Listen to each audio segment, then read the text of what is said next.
जय श्री कृष्ण। स्वागत है तमारुं मारा किचन में। आज आपणे मटर मसाला बनावीशुं। शियाळो चालू थई गयो छे तो मटर मसाला तो बनावा ज पड़े, एकदम टेस्टी अने हेल्धी पण। तो चलो बनाववानुं स्टार्ट करीए। मैं अहींया पेन मूकी दीधुं छे अने जरूर प्रमाणे मैं अहींया तेल एड करी दीधुं छे।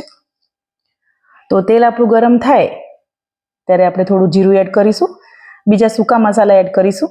एमां एक तेज पत्तुं लीधुं छे, अर्धो टुकड़ो आपणे तजनो लीधो छे, 3 થી 5 मरी लीधा छे અને લવિંગ લીધા છે 3 નંગ।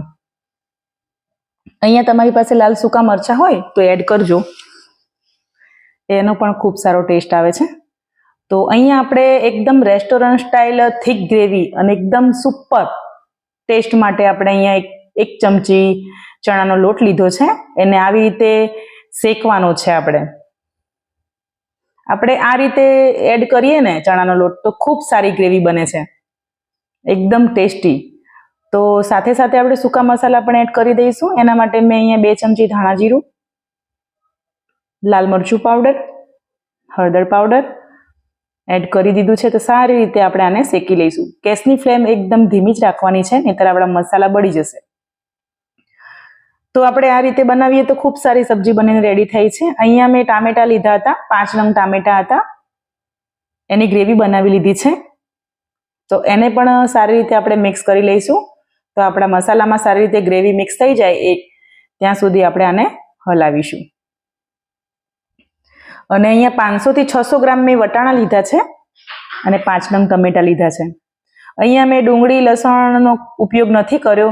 જે લોકો ડુંગળી લસણ ના ખાતા હોય એના માટે તો આ સબ્જી એકદમ બેસ્ટ છે। તો આને આપણે 5 મિનિટ ઢાંકી દઈશું। 5 મિનિટ થઈ ગઈ છે આપણી। તો આપણે ખોલીને ચેક કરીએ તો તમે જોઈ શકો છો ગ્રેવી એકદમ સરસ છૂટી પડી ગઈ છે તેલ સાથે।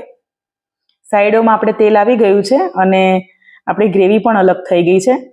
તો આપણે વટાણા લીધા હતા, 500 થી 600 ગ્રામ વટાણા છે અહીંયા મારે, એ પણ આપણે એડ કરી દઈશું। આને અલગથી તેલમાં સોતે કરવાની કે બોઇલ કરવાની કોઈ જરૂર નથી।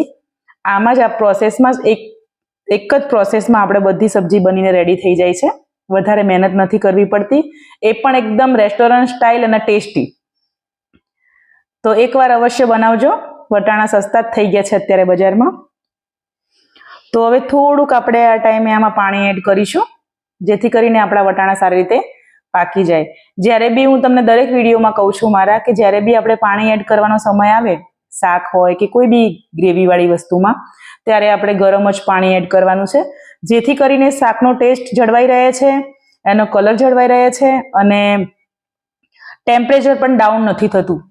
તો તમે જોઈ શકો છો આપણે 5 મિનિટ થઈ ગઈ હતી, આપણે ખોલીને ચેક કર્યું છે, આપણી ગ્રેવી એકદમ મસ્ત બની ગઈ છે ને વટાણા પણ પાકી ગયા છે। તો આ ટાઈમે આપણે કિચન કિંગ મસાલો એડ કરીશું, અને કિચન કિંગ મસાલો ના હોય તો તમે અહીંયા ગરમ મસાલો પણ એડ કરી શકો છો। અહીંયા હું 1 ચમચી અહીંયા કસૂરી મેથી એડ કરું છું, જેનાથી એકદમ નેક્સ્ટ લેવલનો તમને ટેસ્ટ આવશે અને ખૂબ ખાવાની મજા આવશે। આ સબ્જી ખાશો તો તમને એવું લાગશે જ નહીં કે આમાં ડુંગળી લસણ કે આદુનો યુઝ નથી થયો। તો 5 મિનિટ આપણે ઢાંકી દઈશું। તો તમે જોઈ શકો છો 5 મિનિટ પછી આપણે ખોલીને ચેક કર્યું છે, એકદમ તૈયાર થઈ ગયું છે આપણું શાક। રેસ્ટોરન્ટ સ્ટાઇલ આપણા મટર મસાલા રેડી થઈ ગયા છે। તો ચાલો આપણે પરાઠા બનાવી લઈએ। તો પરાઠા બનાવવા માટે મેં તવી ગરમ કરવા મૂકી દીધી છે અને પરાઠું પણ વણીને તૈયાર કરી દીધું છે। તો સારી રીતે આપણે એને શેકી લઈશું। પરાઠા સાથે આ સબ્જી ખાવાની ખૂબ મજા આવે છે। તો હવે પરાઠાને આપણે ફ્લિપ કરી લઈશું અને સારી રીતે શેકી લઈશું। તો એકના એક આપણે રનિંગ સબ્જીઓ ખાતા હોય અને અત્યારે કંઈક આપણે એવું ડિફરન્ટ બનાવીએ ને તો ઘરમાં પણ બધાને ખાવાની ખૂબ મજા આવે છે। જો તમને મારા વિડીયો પસંદ આવતા હોય તો મારી ચેનલને લાઇક, શેર અને સબસ્ક્રાઇબ કરજો, અને આવા નવા વિડીયો જોવા માટે મારી સાથે બન્યા રહેજો। તો મળીશું નવી રેસીપી સાથે નેક્સ્ટ વિડીયોમાં। જય શ્રી કૃષ્ણ।